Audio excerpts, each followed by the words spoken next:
It's probably no accident that Stravinsky's Rite of Spring, which is really the seminal work of the 20th century in so many ways, happened in 1913, just before the greatest conflagration that the world had ever known.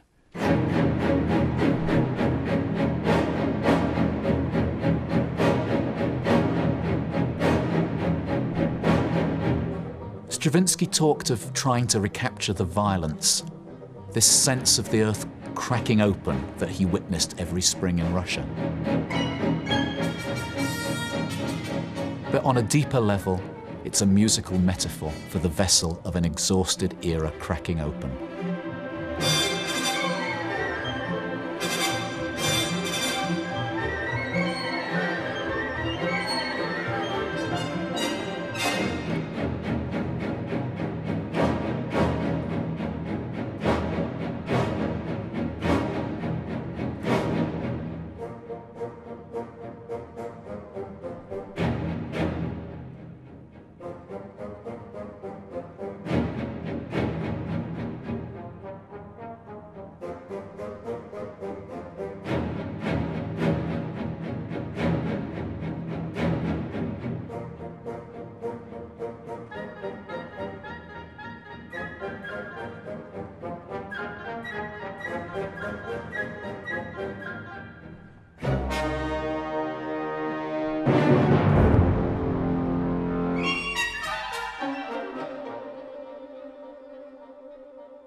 In some ways, rhythmic regularity was probably the thing most taken for granted by listeners before this century.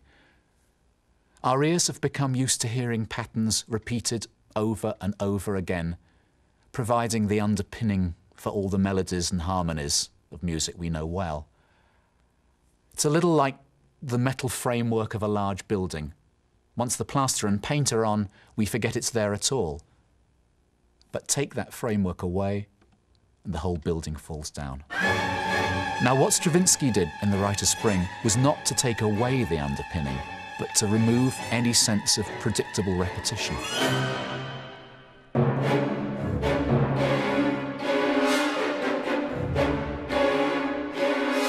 For the audience at the premiere, it must have felt like the building was indeed falling down, and on top of them at that.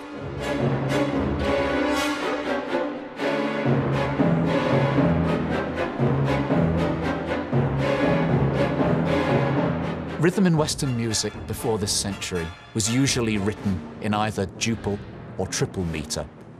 That is, based on groups of 2. 1, 2, 1, 2, my own composition, or in groups of 3.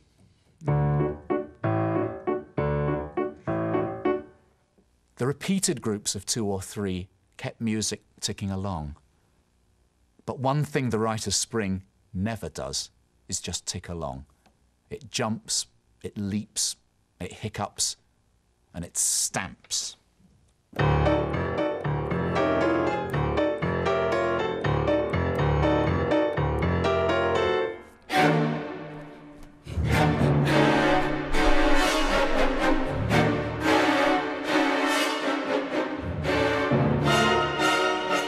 The 2s and 3s are thrown together without pattern, without balance, and suddenly we're in a violent asymmetric universe.